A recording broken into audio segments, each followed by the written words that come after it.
আসসালামু আলাইকুম প্রিয় শিক্ষার্থীরা, তোমরা কেমন আছো? আশা করি ভালো আছো। আজকে আমরা চলে আসলাম আমাদের অনলাইন ক্লাসে। তোমরা তো জানো দেশের পরিস্থিতি, বর্তমানে কারফিউ চলতেছে, ওই জন্য আমরা অনলাইনে ক্লাস নিচ্ছি দ্য ইংলিশ ক্যাডেট স্কুল কর্তৃক। তো আজকে আমরা শুরুতে ষষ্ঠ শ্রেণীর গণিত পড়ব। আমরা ষষ্ঠ শ্রেণীর গণিত বইয়ে তোমরা 222 পৃষ্ঠা অথবা শীতের আমরা 10 নম্বর প্রশ্নের সমাধান করব। তো আমরা যদি লক্ষ্য করি যে 1 নম্বর প্রশ্নে আমাকে কি বলছে, প্রশ্নটা যদি আমি পড়ি এরকম বলছে যে নিচের অনুপাতগুলোকে সরলীকরণ করো। তোমরা তো অনুপাত সম্পর্কে নিশ্চয়ই জানো, অনুপাতে দুইটি রাশি থাকে, প্রথম রাশি এবং দ্বিতীয় রাশি, এবং মাঝখানে অনুপাত চিহ্ন থাকে। তো আমরা প্রথম অঙ্কটার দিকে যদি তাকাই, তাহলে প্রথম অঙ্কে এখানে দেখব ক নম্বর অঙ্কে আছে 9 অনুপাত 12। তাহলে এটাকে তোমরা কিভাবে লিখবা? সমান সমান চিহ্ন দিয়ে অনুপাতের পরিবর্তে ভাগ চিহ্ন লিখবা। অনুপাতের পরিবর্তে কি লিখবা? ভাগ চিহ্ন লিখবা। তাহলে শুরুতে তোমরা লিখবা 9 ভাগ 12। এরপরে তোমাকে কাজ করতে হবে যে প্রথম রাশি এবং দ্বিতীয় রাশিকে একই সংখ্যা দ্বারা ভাগ করার চেষ্টা করতে হবে। তার মানে তোমাকে খুঁজে বের করতে হবে যে কোন রাশিটা দ্বারা প্রথম রাশি এবং দ্বিতীয় রাশি ভাগ যায়। তো আমরা যদি অঙ্কের দিকে তাকাই, অঙ্কে আছে 9 ভাগ 12।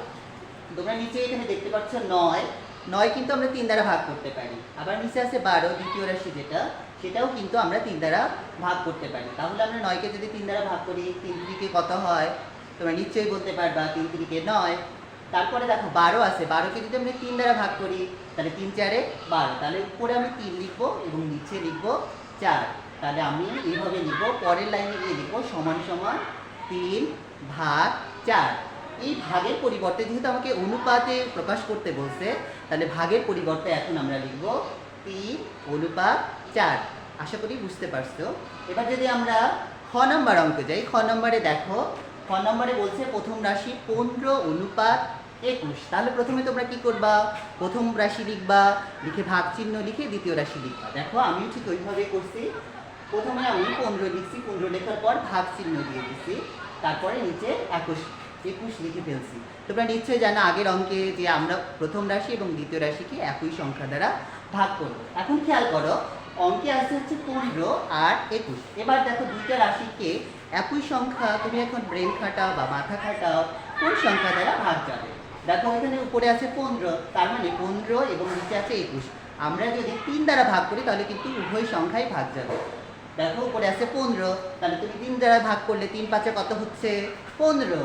তাহলে এখানে তুমি লিখো 3 দ্বারা ভাগ করতেছি, কিন্তু তোমাকে লিখতে হবে 5। নিচের রাশিটাকে খেয়াল করো, নিচের রাশি হচ্ছে 21। তাহলে 3 দ্বারা যদি তুমি ভাগ করো তাহলে কত হবে? 3 7 21। তাহলে আমরা কত লিখবো? 3। তাহলে ওই জন্য আমি উপরে লিখছি 5, নিচে লিখছি 7। তাহলে এটাকে আমি লিখলাম 5 ভাগ 7। তোমরা জানো ভাগ আকারে যেহেতু লেখা যাবে না, অনুপাত আকারে লিখতে হবে, তাহলে লিখতে হবে 5 অনুপাত 7। আশা করি বুঝতে পারছো। এবার যদি আমরা গ নম্বর অঙ্কের দিকে তাকাই, গ নম্বর অঙ্কে দেখো তোমরা, গ নম্বর অঙ্কের প্রথম রাশি হচ্ছে 45 এবং দ্বিতীয় রাশি হচ্ছে 36। তাহলে তোমরা কি করবা? প্রথমে প্রথম রাশি লিখে ভাগ চিহ্ন লিখবা, ভাগ চিহ্ন লেখার পর দ্বিতীয় রাশি লিখবা, ঠিক আছে? এবার আগের মতন করে আমরা এই অঙ্কটা সমাধান করার চেষ্টা করব। তাহলে উপরে আছে 45, নিচে আছে 36। এবার খেয়াল করো কোন সংখ্যা দ্বারা 45ও ভাগ যাবে আবার 36ও ভাগ যাবে। এবার তুমি খেয়াল করো, 45কে যদি তুমি 3 দ্বারা ভাগ করো তাহলে কত হয়? 3 15 45। তাহলে তুমি কত লিখলা? 15। তাহলে কত লিখলাম আমি? 15। উপরে কত লিখবো? 15। এবার 36কে যদি তুমি ভাগ দাও 3 দ্বারা তাহলে কত হয়?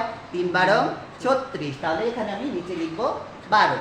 এবার খেয়াল করো, উপরে তাহলে তোমার থাকতেছে 15, নিচে থাকতেছে 12। এবার দেখো উপরে আছে 15, নিচে হচ্ছে 12। এবার খেয়াল করো, এটাকেও আমার পুনরায় ভাগ করতে পারবো। 15কে যদি আবার তুমি 3 দ্বারা ভাগ করো তাহলে কত হচ্ছে? 3 5 15। তাহলে আমি কত লিখবো? 5। এবং 12কে যদি আমি 3 দ্বারা ভাগ করি তাহলে কত লিখবো? 3 4 12। তাহলে নিচে লিখবো এখানে 4। এবার কাজ কি? তাহলে আমরা প্রথমে লিখবো 5 ভাগ 4 লিখবো। দেখো আমি ঠিক কোনোভাবে লিখছি 5 ভাগ 4। আমাকে অঙ্কে বলছে অনুপাত আকারে প্রকাশ করতে বলছে, তাহলে আমি কি করব? 5 অনুপাত 4। এবার তোমরা ঘ নম্বর অঙ্কটার দিকে খেয়াল করো। ঘ নম্বর অঙ্ক সেম প্রক্রিয়ায়, সেম নিয়মে আমরা করতে পারি। ঘ নম্বর অঙ্কে বলছে 65 ভাগ 26। এখন তুমি এই অনুপাতটা বা এই অনুপাতটা কিভাবে সরলে প্রকাশ করতে পারবা? আগের মতন করে যে একই সংখ্যা দ্বারা প্রথম রাশি এবং দ্বিতীয় রাশিকে ভাগ দেওয়ার চেষ্টা করব। তাহলে এখানে আছে 65, এবার নিচে আছে 26। খেয়াল করো যে 13 সংখ্যা দ্বারা 65কেও ভাগ দেওয়া যাবে এবং 26কেও ভাগ দেওয়া যাবে। 5 তেরং কত হয়? 5 তেরং 65 হয়। তাহলে এখানে আমরা কত লিখব? 5। এবং 26কে যদি আমরা 13 দ্বারা ভাগ করি, 13 দুগুণে কত হয়? 2। 13 দুগুণে কত হয়? 26 হয়। তাহলে এখানে লিখতে হবে কত? 2।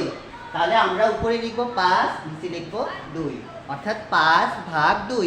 তোমরা নিশ্চয়ই জানো যে অনুপাতকে ভাগ আকারে লিখতে পারবো না। উত্তরে আমাকে লিখতে হবে 5 অনুপাত 2।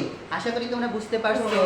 বাকি অঙ্কগুলা তোমরা সুন্দর করে খাতায় তুলে নিবা এবং সুন্দর করে যখন আমাদের ক্লাস শুরু হবে তখন আশা করি আমাকে অঙ্কগুলো দেখাবা। আমি তোমাদের যদি কোনো অঙ্ক বুঝতে অসুবিধা হয় আশা করি আমাকে যদি জানাও, আমি চেষ্টা করব সুন্দর করে আরও সুন্দর করে বোঝাতে। সবাইকে ধন্যবাদ। আসসালামু আলাইকুম।